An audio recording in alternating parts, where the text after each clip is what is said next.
नमस्कार. आज आपण आता बघणार आहे इयत्ता 6वीचं जे इतिहासाचं पुस्तक आहे त्याचं आपण जे रिव्हिजन चालू केलं आहे त्यामध्ये आपण मौर्य साम्राज्यानंतरची जी राज्य उदयास आली त्याचा भाग बघणार आहे. तर इथं तुम्हाला गुप्त साम्राज्य दिसतं आहे.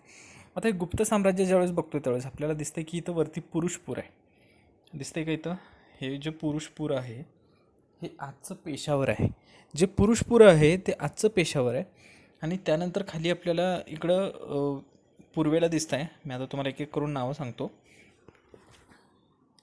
आता इकडं ताम्रलिप्ती आहे बंगालमध्ये. हे सोपारा दिसतं, हे मुंबईमधलं नाला सोपारा आहे आजचं. त्यानंतर वरती तुम्ही जे बघितलं की ते पुरुषपूर होतं, त्याचं नाव आजचं आहे पेशावर. आणि मग इथं तुम्हाला दिल्लीचं जुनं नाव दिसतं इंद्रप्रस्थ. उज्जैनिया ते उज्जैन आहे. आणि ठीक आहे, भडोच ते भरूच झालं आहे आता. तर ही अशा पद्धतीचे आता हे पाटलीपुत्रसुद्धा आहे ते आता पटना झालं आहे. आणि प्रयाग आहे ते आता परत प्रयाग झाला, अगोदर ते अलाहाबाद होता. तर अशा पद्धतीची ही जुनी नावं आहेत. आणि हे कुठलं साम्राज्य दिसतं आपल्याला, तरी गुप्तांचं साम्राज्य आहे. तर आता आपण पुढं जाऊन बघू की काय झालं होतं की सम्राट अशोकाच्या मौर्य सत्तेचे सामर्थ्य कमी होत गेले शेवटी. आणि त्यानंतर त्याचा जो मौर्यांचा शेवटचा राजा होता तो बृहद्रथ, त्याचा पुष्यमित्र शुंग याने बंड करून त्याची हत्या केली आणि तो स्वतः राजा झाला आणि गुप्तांचं या ठिकाणी उदय झाला. पण तत्पूर्वी काय होत होतं की वायव्येकडच्या भागामध्ये छोटी छोटी जी काही राज्य झाली होती त्याच्यावरती आपण क्षत्रप नेमले होते. ज्यावेळेस सिकंदर माघारी चालला होता त्यावेळेस सिकंदर म्हणजेच अलेक्झांडरनी तिथं सत्रप असा शब्द होता तो, पण क्षत्रप नेमले होते. आणि त्या क्षत्रपांमध्ये मग परत लढाया व्हायला लागल्या छोट्या छोट्या. आणि मग त्यांच्यामध्ये आणि आपण ह्याच्या अगोदरच एक गोष्ट बघितली होती की तिकडचे जे राजे होते ते एका बाजूला स्वतःचा राजाचं चित्र असायचं नाण्यांवरती आणि दुसऱ्या बाजूला तिथल्या देवतांचं चित्र असायचं. आणि अशीच परंपरा पुढे भारतात सुद्धा आली. मग तिथं काय झालं की एक ग्रीक राजा होता, ग्रीक. इंडो म्हणजे इंडिया आणि ग्रीक म्हणजे ग्रीकांचा राजा, तो मिनेंडर. खूप महत्त्वाचं आहे बरं का, हे लिहून घ्या तुम्ही जर लिहून घेत नसाल तर. माझी तुम्हाला रिक्वेस्ट आहे की हे लेक्चर सुरू झालं, हा लेसन सुरू झाला की पटकन कागद पेन घेऊन बसायचं. तर इथं ज्यावेळेस हा मिनेंडर म्हणजेच तो आजचा मिलिंद, त्यावेळेस त्यांनी एक भिक्खू होता नागसेन, ह्याच्याबरोबर त्यांनी काही त्यांचं कन्व्हर्सेशन झालं. काही त्यांनी प्रश्न विचारले आणि ते प्रश्नांचंच उत्तरं या ठिकाणी त्या भिक्खूनं दिली. आणि त्याचे जे काही प्रश्न होते त्या प्रश्नांना ते जे काही ग्रंथ निर्माण झाला त्याला मिलिंद पन्न असं म्हणतात. पन्न हा पाली भाषेत पन्न म्हणजे प्रश्न. तर अशा पद्धतीचा तो एका ग्रंथाची निर्मिती झाली. नागसेन यांनी मिलिंद पन्नो असं लिहिलं. ठीक आहे. इथं तुम्हाला हे मिनिअंडर म्हणजे मिलिंदची नाणी आहेत, चांदीची नाणी आहेत आणि त्याच्या दोन्ही बाजू दाखवल्या. आता कुशाण, हे कुशाण कोण होते तर हे बाहेर मध्य आशियातून ही आलेली लोक होती. तर हे टोळ्या होत्या की ह्या टोळ्यांनी आक्रमण केले आणि मग त्यानंतर ते काश्मीरमध्ये स्थायिक झाले आणि त्यांनी राज्यसुद्धा सुरू केलं होतं. आणि सगळ्यात पहिल्यांदा भारतात सगळ्यात महत्त्वाची गोष्ट आहे ही MPSCला येऊ शकते, सो केअरफुल. सगळ्यात पहिल्यांदा जर भारतात सोन्याची नाणी कुणी पाडण्याचं सुरुवात केली असेल तर तो होता कुशाण.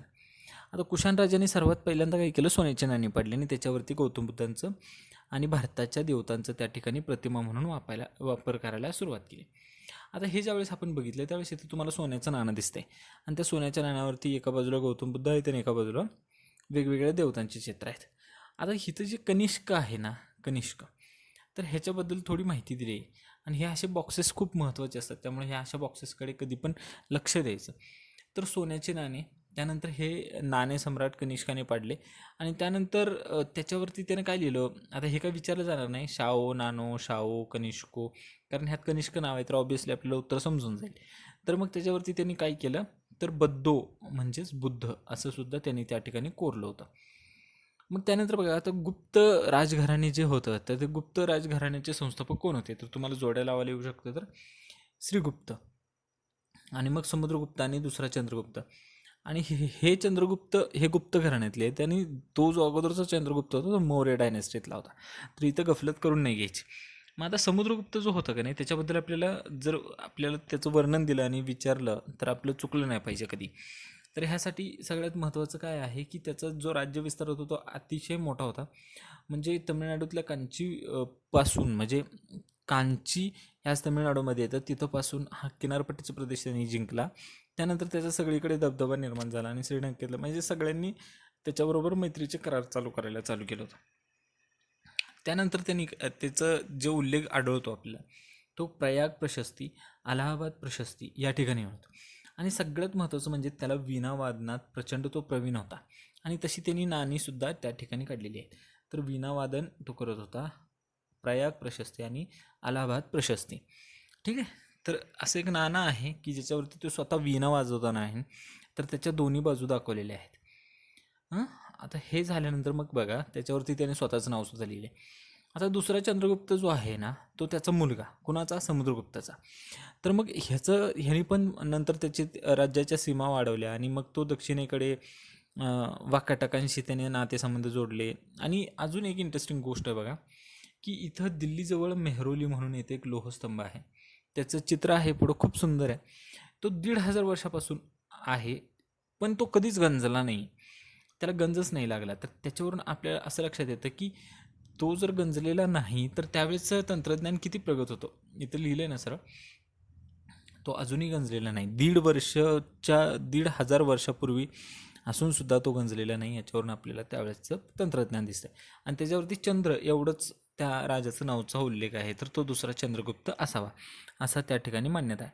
आता हे असे परदेशी काही येतात प्रवासी, तर ते महत्त्वाचं असतं आपल्यासाठी. तर फहियान हा आला होता, तो दुसऱ्या चंद्रगुप्ताच्या काळात आला आणि त्याने त्याची काही प्रवास वर्णनं केली आणि प्रशंसा केली. त्याच्यामध्ये सांगितलं की कशा कशा पद्धतीने या ठिकाणी राजकारभार केला जात होता आणि कसं होतं. त्या तत्कालीन जीवनमान आपल्याला समजण्यासाठी ते उपयोगाचं ठरतं. मग आता हा फहियान आला, तो दुसऱ्या चंद्रगुप्ताच्या काळात भारतामध्ये आला आणि त्याने प्रवास वर्णनं केली. आता वर्धन घराणे, आता वर्धन घराण्यामध्ये बघा, गुप्त घराणं जे होतं त्याचं सामर्थ्य कमी होऊ लागलं आणि उत्तर भारतामध्ये वर्धन घराणं हे राजघराणं म्हणून हे त्यापैकी एक होतं. तर दिल्लीजवळ जे काही थानसेर म्हणून आहे ना, या ठिकाणी प्रभाकर वर्धन नावाचा राजा राज्य करत होता आणि त्याने ह्याची स्थापना केली. मग हर्षवर्धन त्याचाच मुलगा. आता हर्षवर्धन आपल्यासाठी काय इम्पॉर्टंट आहे, तर कनौजमुळं. आता ते परत नंतर सांगेल तुम्हाला, म्हणजे ते येईलच तुम्हाला. पण आता तत्पूर्वी हे बघा, कामरूप ह्याचं प्राचीन नाव कोणाचं आहे, तर आसामचं आहे. म्हणजे जोड्या लावायला जर आलं की एका ठिकाणी तुम्हाला प्राचीन नावं दिली आणि एका ठिकाणी दुसऱ्या बाजूला जर तत्कालीन नावं दिली, म्हणजे आता सध्याची नावं दिली, सद्यस्थितीतली नावं आणि प्राचीन नावं, त्यामध्ये तुम्हाला कामरूप जर दिलं तर ते आसाम आहे. आणि मग त्यानंतर हे हर्षवर्धननी कसं चिनी सम्राटाबरोबर मैत्रीचे संबंध वगैरे प्रस्थापित केले. तर ही जी राजधानी ना कनौज, ह्याच्यासाठी खूप कॉन्फ्लिक्ट झाले होते. ते नंतर आपण पुढच्या पुढच्या भागामध्ये कव्हर करू. पण हे लक्षात ठेवा की हे काय वर्धन घराणं आहे ना, त्या वर्धन घराण्यांचे संस्थापक कोण होते आणि त्यातून जो हर्षवर्धन होता आणि ह्याच्याबरोबर ते त्यांची राजधानी जी होती ती कनौज, आणि ते कनौजसाठी खूप कॉन्फ्लिक्ट झाले होते. आता बघा, हर्षवर्धनच्या राजदरबारात कोण होतं, तर बाणभट्ट होता. त्या बाणभट्टाने काय केलं, हर्षचरित. हर्षचरित हे स्वतः हर्षवर्धनांनी नाही लिहिलं, तर हर्षवर्धनांनी काय लिहिलं आहे, रत्नावली, नागानंद आणि प्रियदर्शिका ही 3 नाटकं कुणाची आहेत, तर हर्षवर्धनाची आहेत. आणि बाणभट्टांनी मात्र काय लिहिले, हर्षचरित लिहिले. हे या ठिकाणी महत्त्वाचं आहे. आता इथं हे तुम्हाला दिसतंय की तो नालंदा विद्यापीठात राहिला. आता हा कोण आहे, तर युआन शॉंग. ठीक आहे. आता युआन शॉंग भारतामध्ये राहिला.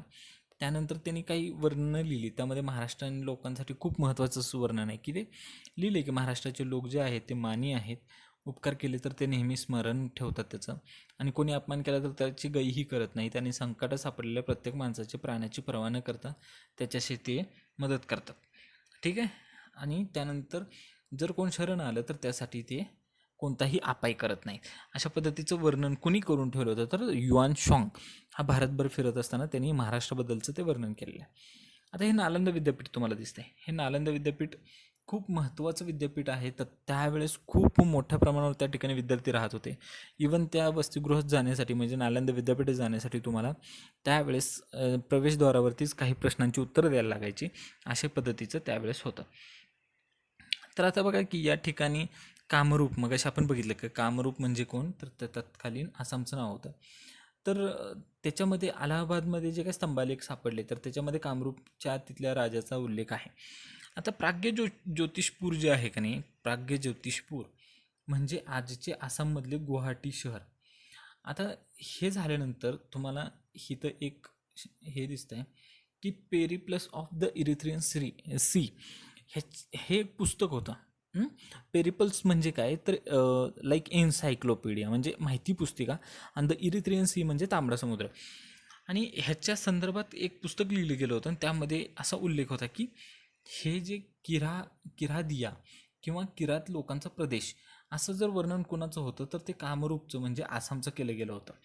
तत्कालीन जे काही ब्रह्मपुत्र आणि ब्रह्मपुत्रेचं खोरं, भूतान आणि बंगालचा काही भाग, तर त्याच्यावरून ते ईशान्य भारताला कामरूप असं म्हणत होते. आणि ते युआन शॉंग तिथं सुद्धा गेला होता. तिथं भास्कर वर्मन हा राजा होता. आता हे आपण बघितलं. आता बघा पुढं भारतीय परंपरेनुसार, आता पण मगाशी बघितलंय की कनिष्क राजा होता, त्याने सोन्याची नाणी वगैरे चालू केली होती. तर कश्यपूर असा उल्लेख आहे. प्राचीन काळी काश्मीरचं नाव होतं तर कश्यपूर. आणि मग ह्याच्यामध्ये बघा कॅस्पी कॅस्पिटी रॉक आणि कॅस्पेरिया असे सुद्धा उल्लेख आहे. ठीक आहे. आणि इथं कंबोज असे राजघराणं होतं.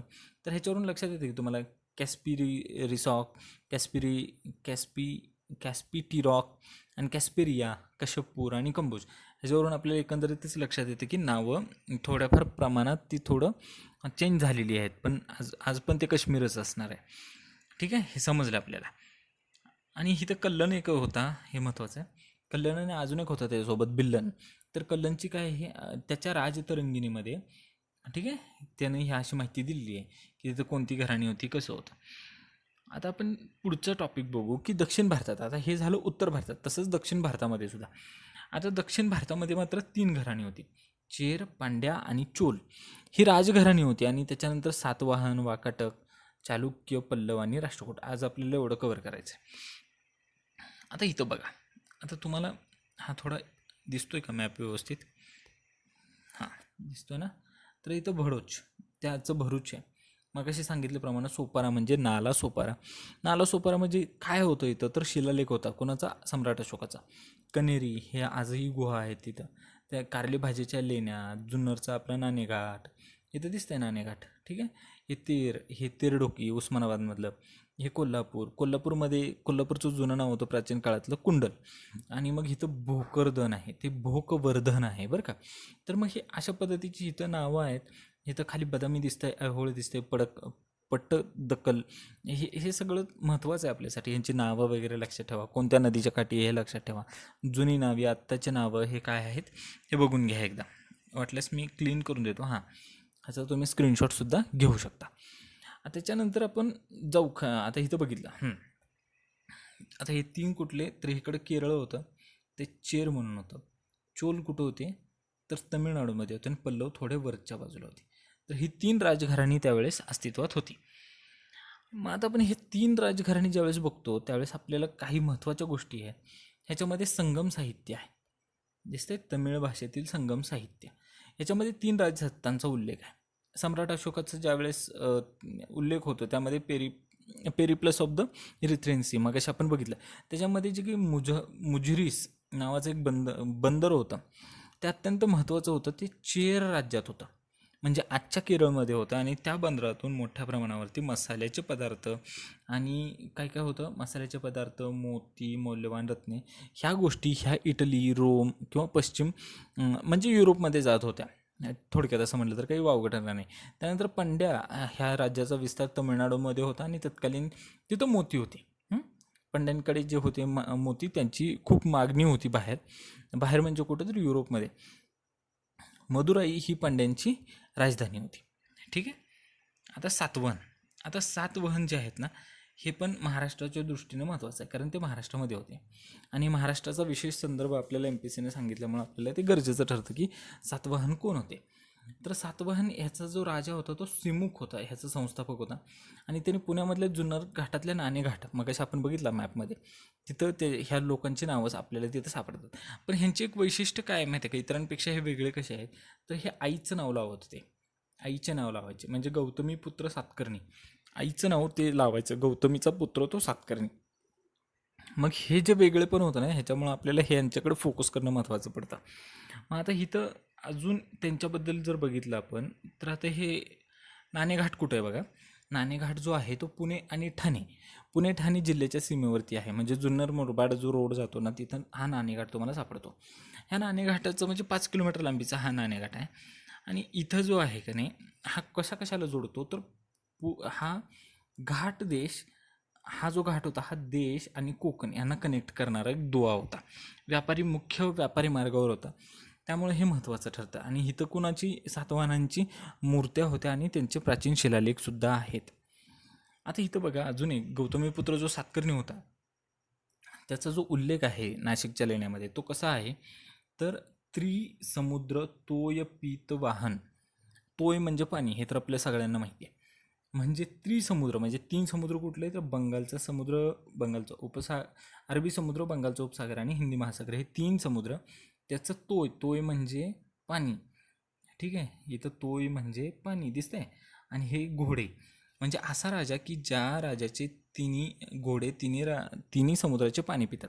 आता परत एकदा बघू, त्रिसमुद्र तोय पीत वाहन. त्रिसमुद्र कोणते तीन समुद्र, अरबी समुद्र, बंगालचा उपसागर आणि हिंदी महासागर. तोय म्हणजे पाणी आणि पीत वाहन. ठीक आहे, घोडे म्हणजे तिन्ही समुद्राचे पाणी पिलेले घोडे. असा जर कोणाचा उल्लेख असेल तर तो गौतमीपुत्र सातकर्णी ह्या राजाचा उल्लेख होता. आता त्यानंतर आपल्याला खूप महत्त्वाची कुठली गोष्ट आहे, तर इथं राजा हा लेख होता. त्यांनी काय केलं तर गाथा सप्तशती हा महाराष्ट्री प्राकृत भाषेत लिहिलेला एक ग्रंथ तिथं प्रसिद्ध होता. ठीक आहे. आता इथं तुम्हाला परत सातवाहनामध्ये जी काही व्यापारी केंद्र होती की नाही, तिथं बघा तुम्हाला कोण दिसते. आता व्यापारात वाढ झाली, त्याच्यामध्ये कोण होतं, पैठण, प्रतिष्ठान, तेर, भोकवर्धन आणि कोल्हापूर ते कुंडल. आणि ही जी ठिकाणं होती ही व्यापारी केंद्र म्हणून त्यावेळेस त्यांना खूप महत्त्व होतं. आणि इथला माल कुठंपर्यंत निर्यात होत होता, तर अगदी रोमपर्यंत जात होता. रोम म्हणजे आजची इटली. ठीक आहे.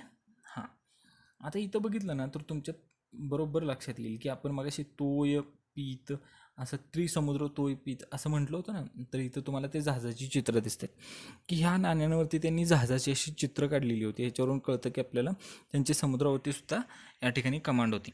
आणि इथं तुम्हाला दिसते की कारल्यामध्ये जे काय आहेत ना, हे चैत्यगृह आहेत. चैत्य काय असतं, तर प्रार्थनास्थळ असतं आणि विहार हे आरामासाठी राहण्याचं एक ठिकाण असतं. ठीक आहे. आता वाकाटक कोण होते, तर वाकाटकचा जो काही संस्थापक होता, पटकन आपलं बघून घ्यायचं. संस्थापक कोण होता, तर विंध्यशक्ती. विंध्यशक्ती होता. आणि त्याच्यानंतर दोन शाखा होत्या. कुठल्या, नंदीवर्धन, हे कुठं होतं, नागपूरजवळ. आणि दुसरं कुठलं होतं, वत्स्यगुल्म, तर ते आजचं वाशिम. ठीक आहे. ही प्राचीन नावं आणि आत्ताची नावं कनेक्ट करून घ्यायचं. त्यानंतर काय झालं होतं, विंध्यशक्तीचा पहिला मुलगा जो प्रवरसेन होता, याने वाकाटक साम्राज्याचा विस्तार केला. आणि इथं बघा तुम्हाला हे नावं दिसतात.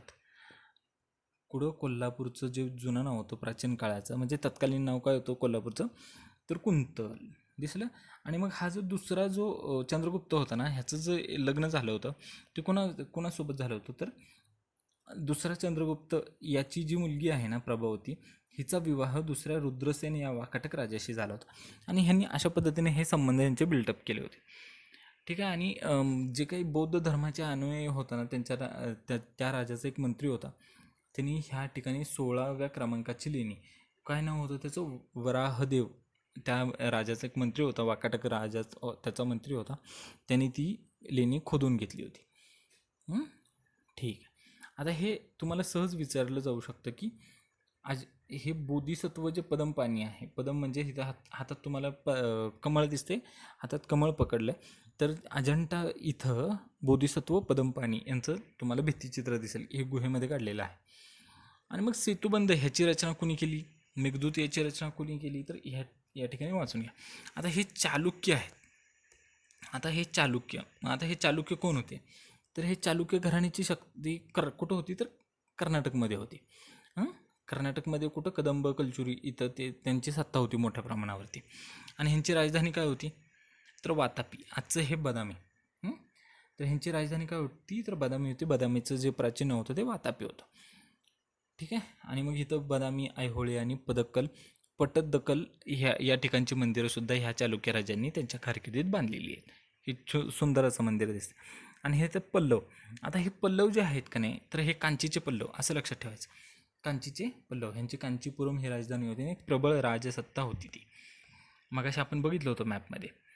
आता मग हे झालं कुठं, आता आपण कुठंपर्यंत आलो आहे, तर हे पल्लवपर्यंत आलो आहे. आता हे पल्लवांचं जर ज्यावेळेस बघचाल तर ह्यांचं आर्मर म्हणजे काय होतं की ह्यांची जी नेव्ही होती खूप प्रबळ होती. आणि ह्याच्यामध्ये ह्यांनी अनेक देश, आग्नेय आशियातील म्हणजे इंडोनेशिया, मलेशिया ह्या देशांशी ह्यांचा व्यापारी संबंधसुद्धा होता. देशांतर्गत देशाबाहेरील व्यापारात ह्यांना भरभराट आली होती. आता युआन शॉंग हा जो काही चिनी प्रवासी होता ना, ह्यांनी कांचीला सुद्धा भेट दिली होती. आणि तिथलं कसं होतं तर ते सहिष्णुतेनं आणि न्यायानं वागवलं जात होतं, असं त्याचं म्हणणं होतं. आता हे बघा तुम्ही इथं, आता वेरूळचं हे कैलास मंदिर आहे. आता हे कैलास मंदिर कुणी खोदलं हे पण बघू आपण. आता राष्ट्रकूट परत एकदा लगेच आपल्याला काय शोधायचं त्यांचा, तर त्याचा जो कोण संस्थापक होता तो दंतीदुर्ग यांनी काय केलं होतं तर सर्वात प्रथम महाराष्ट्रामध्ये याची स्थापना केली होती. तर राष्ट्रकूटाच्या जे कोण संस्थापक होता तर तो कोण होता, दंतीदुर्ग होता. क्लीन करतो, हां, दंतीदुर्ग या राजाने केली. आणि मग इथं जे वेरूळचं प्रसिद्ध कैलास मंदिर आहे ते कुणी कोरलं, तर ते कोरलं कृष्ण राजा पहिला याने वेरूळचं सुप्रसिद्ध असं कैलास मंदिर जे आहे ते त्या ठिकाणी कोरलं. इथं दिसतं कैलास मंदिर. तर हे कुणी कोरलं आहे, तर आपल्या राष्ट्रकूटाचा जो काही राजा होता त्या राजाचं नाव काय, तर राजा कृष्ण पहिला यांनी वेरूळचं सुप्रसिद्ध असं मंदिर या ठिकाणी कोरलं आहे. ठीक आहे. आता बघा पुढं, मी मगाशी तुम्हाला ह्याच्याबद्दल थोडं आयडिया दिली होती, आता डिटेलमध्ये बघू. पेरिप्लस थोडंसं मोठं करू का, आता दिसतं आहे, हां. आता हे पेरिप्लस म्हणजे माहिती पुस्तिका, लाईक एन्सायक्लोपीडिया. आणि इरिथ्रियन सी जो होता तो तांबडा समुद्र होता. आणि ही जी ग्रीक लोक होती का नाही, ह्यांना हा तांबडा समुद्र आहे ना, तो हिंदी महासागर आणि इराणचा आखात हे ते तांबडा समुद्राचाच भाग मानत होते. तर ह्याच्यामुळं तो जो काही खलाशी होता तो इजिप्तचा रहिवासी होता. आणि त्यावेळेस जे काय होतं त्यांनी त्याच्यामध्ये वेगवेगळ्या प्रदेशाचे उल्लेख जे केले, त्यामध्ये बॅरी गाझा म्हणजे आजचं भडोच, नाला सोपारा, कल्याण आणि मुजरिस. आता हे जे मुजिरिस आहे हे केरळमधलं होतं आणि ते कोचीनच्या बंदराच्या जवळ असणारं एक प्राचीन बंदर होतं, पण ते आज अस्तित्वात नाही आहे. तर हे लक्षात ठेवणं महत्त्वाचं आहे. बॅरीगाझा म्हणजे कुठलं, तर भडोच. त्यानंतर नालासोपारा, कल्याण, मुजरिस हे याचा उल्लेख कुठं होता, तर Periplus of the Erythraean Sea असं या पुस्तकामध्ये त्याचा उल्लेख होता. ठीक आहे. आता आपण थोडं पुढं जाऊ. आता प्राचीन भारत जे सांस्कृतिक होता तर ह्याच्यामध्ये कसं होतं की तिथली भाषा आणि एकूणच साहित्य निर्मिती कशी झाली, त्यांची स्थापत्यकला कशी होती, ह्याच्या संदर्भात आपण बघणार आहे. तर संगम साहित्य जे होतं, संगम साहित्य म्हणजे कोण, तर विद्वानांची बैठक, विद्वान साहित्यिकांच्या सभा असं या ठिकाणी होतं. तर मग आपल्याला इथं बघायला लागेल की आता कशा पद्धतीनं हे साहित्य होतं. तर ज्यावेळेस आपण बघतो त्यावेळेस जैन धर्मामध्ये आगम म्हणून आगम ग्रंथ असतात, जे आद्य ग्रंथ असतात. मग अर्धमागधी ही जैनांची भाषा होती, बरोबर. आणि पाली कोणाची होती, तर ती बौद्ध धर्माची होती. तर अशा पद्धतीनं आपल्याला हे लक्षात ठेवायचं आहे. हां, तर आता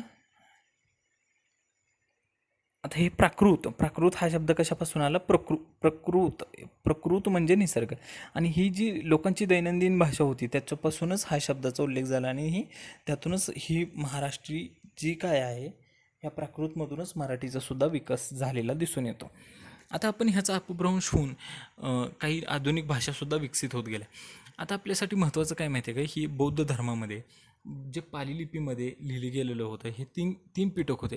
त्रिपिटक म्हणतो आपण ह्यांना. पिटक म्हणजे काय, तर पेटीचा अर्थ विभाग. आता हे 3 पिटक काय होते, तर नीट बघा, लिहून घ्या. आता सुत्त पिटकमध्ये काय होतं, तर गौतम बुद्धांची एकूण जी उपदेश केलेले होते त्याची वचनं एकत्रित केली होती. ठीक आहे. विनय पिटक काय होतं, तर विनय याचा अर्थ होतो नियम. मग तुम्हाला जे काही बौद्ध संघातील भिक्खू आणि भिक्खुनी होते त्यांना दैनंदिन जीवन जगत असताना काही नियम घालून दिले होते, ते सगळे ह्या विनय पिटकमध्ये होते. आता आदिधम्म पिटक काय सांगतं, तर आदिधम्म पिटक जे आहे हे तुम्हाला तत्त्वज्ञान सांगतं. बौद्ध धर्माचं तत्त्वज्ञान समजून घेण्यासाठी अठ्ठकथा या नावाचा ग्रंथ होता. आणि ह्यामध्ये ज्ञानी स्त्रियांचे स्वतःचे अनुभव सांगणाऱ्या गाथा रचल्या होत्या, त्याला थेरी गाथा असं म्हणतात. ठीक आहे. आता एकूणच बघा की इथं आपल्याला माहिती आहे का, फल की चिंता मत करू, कर्म करते राहू, फळाची अपेक्षा न धरता प्रत्येकाने आपले कर्तव्य करावे असं भगवद्गीतेत सांगितलेलं आहे. आता उपनिषदे, ब्रह्मसूत्र आणि भगवद्गीता यावर भाष्य करणारे अर्थ केले आहे. तर इथं 4 दिशांना, मग हे कोण आहेत, तर खाली तुम्ही त्यांना ओळखत असालच. तर ह्यांनी काय केलं होतं की 4 दिशांना म्हणजे बद्रीनाथ, द्वारका आणि जगन्नाथपुरी आणि शृंगेरी ह्या 4 मठांची स्थापना केली होती. कुणी केली होती, तर शंकराचार्यांनी केली होती. इथं दिसते खाली. आता अर्थशास्त्र म्हणजे आपण आता बघतोय की लिटरेचर हे हे पार्ट बघतो, तर ह्याच्यामध्ये अर्थशास्त्र जे आहे का नाही, हे अर्थशास्त्र हे कौटिल्यांनी लिहिलं होतं. कौटिल्यमध्ये म्हणजे कोण, तर चाणक्य. तर मग ह्याच्यामध्ये त्यांनी शासन व्यवस्था कशी असावी ह्याच्या संदर्भात लिहिलं होतं. आता हे पाणिनी होते, पाणिनी आणि ह्यांनी अष्टाध्यायी लिहिले. तर व्याकरण जे होतं त्याचे ह्यांना आद्यगुरु म्हटलं जातं. त्यानंतर हे अष्टाध्यायी कसं होतं, काय होतं हे बघा एकदा, सगळं वाचून घ्या.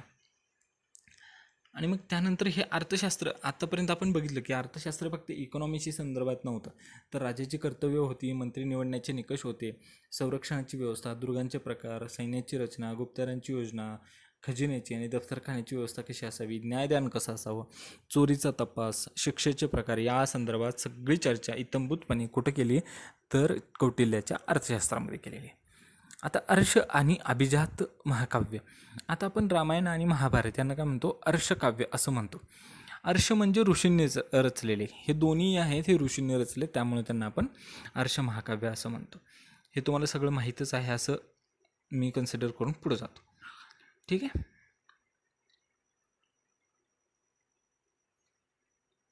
आता गणित आणि खगोलमध्ये काय होतं, गणितात आणि खगोलमध्ये 0 ते 1 ते 9 आणि 0 या संख्यांचा वापर भारताने सर्वप्रथम केला. पण होत काय होतं की ह्याच्यामध्ये खूप साऱ्या डिटेल्स आहेत. आर्यभट्ट नावाच्या शास्त्रज्ञाना, त्यावेळेस जो शास्त्रज्ञच होता, त्याने आर्यभटीय असा एक ग्रंथ लिहिला आणि त्यामध्ये त्यांनी काय केलेलं आहे, तो खगोलशास्त्रसुद्धा होता. तो काय सांगत होता की पृथ्वी सूर्याभोवती फिरते, असे त्यांनी त्याच वेळेस सांगितलं होतं. आणि मग त्याच्यानंतर पंचसिद्धांतिका नावाचा ग्रंथसुद्धा त्यांनी या ठिकाणी लिहिला आहे. आणि असं नव्हतं की फक्त त्यांना जे समजलं तेच खरं, तर भारतीय खगोलशास्त्रज्ञ सिद्धांतिकाबरोबर ग्रीक, रोमन आणि इजिप्त संस्कृतीमधल्या सुद्धा खगोलशास्त्रीयांचा विचारसुद्धा या ठिकाणी केला गेलेला आहे. ह्याच्यावरूनच आपल्याला प्रगल्भता लक्षात येते. आता हे महर्षी कनादांबद्दल जर विचारलं तर तुम्हाला वैशेषिक दर्शन हा ग्रंथ त्यांनी लिहिला होता. आणि ह्याच्यामध्ये खूप अप्रतिम आहे की अणु परमाणूंचा विचार केला आहे. कशात केला आहे, तर वैश्विक दर्शन. त्यांचं म्हणणं असं होतं की विश्व हे असंख्य वस्तूंनी भरलेलं आहे आणि या वस्तू म्हणजे अणूंनी बनलेले निरनिराळे स्वरूप आहेत. ते स्वरूप बदलतं पण अणू मात्र अक्षय राहतात. आता आपण येणार आहे भारतातले शिक्षणाची केंद्र म्हटल्यानंतर सगळ्यात पहिल्यांदा आपल्याला नाव येतं ते म्हणजे तक्षशिला विद्यापीठ. आता तक्षशिला विद्यापीठ जे होतं का नाही, ते तर विद्यापीठ होतं, शिवाय ते भारताच्या व्यापारी मार्गावर सुद्धा ते एक महत्त्वाचं शहर होतं, जे आज सध्या पाकिस्तानमध्ये. ठीक आहे. तर आता इथं कुणाकुणाचं शिक्षण झालं, म्हणजे आचार्य चाणक्य इथं ते आचार्य म्हणून काम करत होते. तसंच त्या ठिकाणी कोण कोण होतं, तर आपल्याला कोण दिसतं, तर गौतम बुद्धांचा समकालीन असलेले जीवक हा वैद्य तक्षशिलेचा विद्यार्थी होता. त्यानंतर मौर्य साम्राज्याचा संस्थापक जो चंद्रगुप्त आहे, त्याचंसुद्धा शिक्षण तक्षशिलेमध्ये झालं. पाणिनी आणि चरक हे सुद्धा वैद्य तक्षशिलेचेच विद्यार्थी होते. मग सिकंदर बरोबर आलेल्या इतिहासकारांनी तक्षशिलेचे वर्णन चांगल्या पद्धतीने केलं आहे. आणि त्याच्यामध्ये त्यांनी असं सांगितलं की ग्रीसमध्ये कुठेही अशा पद्धतीचं विद्यापीठ अस्तित्वात नाही, ते भारतामध्ये होतं. आणि त्याचबरोबर फैयानाला त्यांनीसुद्धा अशा पद्धतीनं सांगितलं आहे. ठीक आहे. हां. आता हे वाराणसी. आता वाराणसी जे होतं हे वरणा आणि असी ह्या 2 नद्यांच्या उपनद्या होत्या आणि त्या 2 नद्यांच्या मध्ये वसलं होतं, म्हणून त्याला वाराणसी म्हणत होते. आणि ते जैन आणि बौद्ध धर्माच्या तत्त्वज्ञाचं ते शिक्षणाचं एक केंद्रसुद्धा होतं. आता वल्लभी कुठं येतं, तर वल्लभी येतं सौराष्ट्रात. आणि सौराष्ट्र कुठं येतं, तर आजच्या गुजरातमध्ये येतं. तर ते प्राचीन असं एक नगर होतं आणि ते एक विद्यापीठसुद्धा होतं. आणि तिथं सुद्धा जैन आणि बौद्ध धर्माच्या तत्त्वज्ञानाच्या शिक्षणाचं एक महत्त्वाचे असं केंद्रसुद्धा होतं. आता नालंदा, मगाशी मी उल्लेख केला होता त्याचा, आता आला. आता नालंदा जे आहे आजच्या बिहारमध्ये आहे, ते पटनाजवळ आहे. आणि सम्राट हर्षवर्धन, आपण मागाशी हर्षवर्धनाच्या बाबतीत बोललो, त्याची राजधानी होती कनौज आणि तो वर्धन घराण्याचा होता. तर हर्षवर्धनाने ह्या विद्यापीठाला उदार हस्ते खूप देणग्या दिल्या. आणि इथं युआन शॉंग आणि इत्सिंग यांनी केलेल्या वर्णनानुसार हजारो विद्यार्थी राहण्याची सोय होती. आणि इथल्या ग्रंथालयामध्ये हजारो ग्रंथ होते. आणि इथं बघा, विद्यापीठात प्रवेश मिळवण्यासाठी प्रवेशद्वारापाशी विद्यार्थ्यांना परीक्षा द्यावी लागत होती, म्हणजे आपण जे CET देतो त्यावेळेसुद्धा होती, असं म्हटलं तर काही वावगं नाही ठरणार. आता विक्रमशिला कुठं येते, हे विद्यापीठ कुठं आहे, तर हे सुद्धा बिहारमध्ये आहे, भागलपूरजवळ. धर्मपाल नावाचा राजा होता, त्याने याची स्थापना केली. आणि या ठिकाणी 6 विहार होते. विहार म्हणजे काय, तर राहण्याचं ठिकाण. हां, आता हे जे कांची आहे, कांचीचे पल्लव, आता आपण बघू. हे पल्लवांच्या सत्तेच्या काळात तमिळनाडूमध्ये जे कांची हे शहर होते, ते शैक्षणिक केंद्र होतं. आणि तिथं जैन, बौद्ध आणि वैदिक ग्रंथांचे अध्ययन आणि अध्यापनसुद्धा केले जात होतं. तर आता आपण हे सगळं बघितलं, शैक्षणिक केंद्र आहे. आता आपल्याला काय बघायचं, स्थापत्यकला. आता स्थापत्यकलामध्ये जर बघितलं आपण, तर सम्राट अशोक यांनी ठिकठिकाणी काय केले होते, दगडी स्तंभ उभा केले होते, शिलालेख लिहिले होते. त्यानंतर काय लिहिलं होतं, शिलालेख लिहिले होते, स्तंभलेख लिहिले होते. ह्याच्यामध्ये जी काही त्यांनी लिपी वापरली होती, तर ती लिपी कुठली होती, तर ब्राह्मी लिपी होती, लक्षात ठेवा. तर इथं तुम्हाला दिसतंय की हे जे स्तूप होते, सांचीतला स्तूप आहे, उदयगिरीला होता, खंडगिरीला होता, कारले, नाशिक या ठिकाणी, या ठिकाणी सुद्धा खूप मोठ्या प्रमाणावरती दगडी स्तंभ उभा केले गेलेले आहेत. ठीक आहे. महाबलीपुरमची सुद्धा या ठिकाणी खूप चांगली मंदिरं आहेत. आणि इथं तुम्हाला हे नटराजाची कांस्य मूर्ती दिसते. आणि मगाशी आपण उल्लेख केला होता ना की दिल्लीजवळ मेहरोली म्हणून एक हे आहे, ठिकाण आहे. हां, दिसलं. दिल्लीच्या जवळ मेहरोली म्हणून एक ठिकाण आहे. तिथं हा लोह काय आहे, तर हा लोह स्तंभ आहे, जो 1500 वर्षापासून गंजलेला नाही. आपण उल्लेख जो केला होता त्याचं चित्र आत्ता मिळालं आपल्याला. ठीक आहे. हे सांचीचा स्तूप आहे. हां, आता प्राचीन भारत आणि जग. हडप्पा संस्कृतीनंतर आपल्याला पश्चिम देशाबरोबर आपला व्यापार झाला आणि त्यामधून काही वेगवेगळी देवाणघेवाण झाली. मग आर्थिक आणि सांस्कृतिक देवाणघेवाण सुरू झाली आणि त्याबरोबर धर्माचा प्रसार आणि प्रचारसुद्धा दिसून येतो. ह्याच्यामध्ये एक महत्त्वाची गोष्ट काय घडते, तर ज्यावेळेस वेगवेगळ्या पद्धतीची देवाणघेवाण होते, त्यावेळेस आपल्याला त्यांची जी काही स्थापत्यकला आहे ना, त्याचीसुद्धा देवाणघेवाण झाली. आणि ही तर गौतम बुद्धांची जी मूर्ती आहे ना, ही जी तुम्हाला दिसते आहे, ही पूर्णपणे गांधार शैलीची आहे. ह्यांच्या मागे जो हॉलो दिसतोय, हा बॅक साईडला दिसतोय का नाही, हा जो हॉलो आहे ना, तो गांधार शैलीचा एक प्रतीक आहे. म्हणजे ग्रीकांचा त्याच्यावरती प्रभाव पडला होता, अशा पद्धतीचं आहे. आणि मग हे इथं तुम्हाला दिसते अफगाणिस्तानमध्ये हाडा आहे, इथे स्तूपांवरती गांधार शैलीचे शिल्प आहे. तर ह्याच्यामधला जो पोशाख आहे आणि त्याच्यामध्ये हातामध्ये जो कुंभ घेतला आहे ना, तो ॲफोरा असं नाव आहे त्याचं. आणि वाद्यसुद्धा एकदम ग्रीक स्टाईलची आहे. तर अशा पद्धतीने इथं तुम्हाला दिसतं की जो काही व्यापार चालत होता, तर ते व्यापारी मार्ग या ठिकाणी तुम्हाला दाखवलेले आहेत. हां, आता आपल्याला काय बघायचं आहे, शून्य ही भारताने जगाला दिलेली एक मोठी देणगी आहे, बरोबर. आपण हे ऐकलेलं होतं. मग तसंच अरबी लोकांनी काय करत होते, तर भारताचा जो माल आहे ना, तो भारतातून निघायचा आणि इजिप्तमधल्या अलेक्झांड्रिया नावाच्या बंदरापर्यंत पोहोचला जायचा. आणि तिथून पुढं ही अरबी लोकं हे अलेक्झांड्रियातून घेऊन युरोपमधल्या देशामध्ये ते पाठवत होती. आणि हे ज्यावेळेस पाठवत होती, म्हणजे माल तर जातच होता, त्याबरोबर आपलं काही तत्त्वज्ञान आणि आपली काही जी सांस्कृतिक आहे, म्हणजे शून्याचा संकल्प, हे सुद्धा तिथंपर्यंत ते पोहोचत होतं. आता श्रीलंकेमध्ये जे काही बौद्ध प्रसारासाठी कोण कोण गेलं होतं, आपण बघितलं होतं याच्या अगोदरच, की महेंद्र, अशोकाचा मुलगा महेंद्र आणि त्याची मुलगी जी होती ती संघमित्रा, ह्या दोघांनी काय केलं होतं, तर त्यांनी श्रीलंकेमध्ये पाठवलं होतं. आणि त्याबरोबरच संघमित्राने काय केलं होतं, स्वतःबरोबर बोधिवृक्षाची शाखा म्हणजे फांदी नेली होती. आणि ती जी शाखा होती ती अनुराधापूर येथे तिनं लावली आणि त्याच बोधिवृक्षाला तिथं त्या शाखेपासून वृद्धिंगत झाला, असं परंपरासुद्धा आहे. श्रीलंकेत काय होतं, तर मोती आणि मौल्यवान वस्तू हे मोठ्या प्रमाणावर भारतामध्ये मागणी होती. म्हणजे भारतामध्ये सुद्धा त्यावेळेस इम्पोर्ट जो होता तो श्रीलंकेमधून होत होता. त्यामध्ये कोण होतं, तर मोती. आणि आपण बघितलं होतं की कशा पद्धतीनं पंड्यांच्या राज्यात सुद्धा मोत्यांना खूप मागणी होती, त्यांच्याकडे चांगल्या पद्धतीचे मोती मिळत होते. आता भारत आणि चीन ह्यांच्यामध्ये प्राचीन काळापासून चांगले संबंध आहेत. आता संबंध थोडेफार खराब असतील. तर प्राचीन काळापासून भारत आणि चीन यांच्यामध्ये व्यापारी आणि सांस्कृतिक असे संबंध चांगल्या पद्धतीने होते. हर्षवर्धनाने चीनमध्ये आपला एक राजदूतसुद्धा पाठवला होता. आणि त्याला जे काही चीनमध्ये तयार झालेलं कापड होतं आणि ते भारतामध्ये आलं की त्याला आपण काय म्हणायचो, चिनानशुक असं म्हणायचो. ठीक आहे. आणि चीनमधले जे काही कापड होतं, रेशीम कापड, त्याला आपण चिनानशुक म्हणायचं आणि त्याला खूप मोठी मागणी होती. आता परत परत ते खुष्कीचा मार्ग येतो बघा इथं.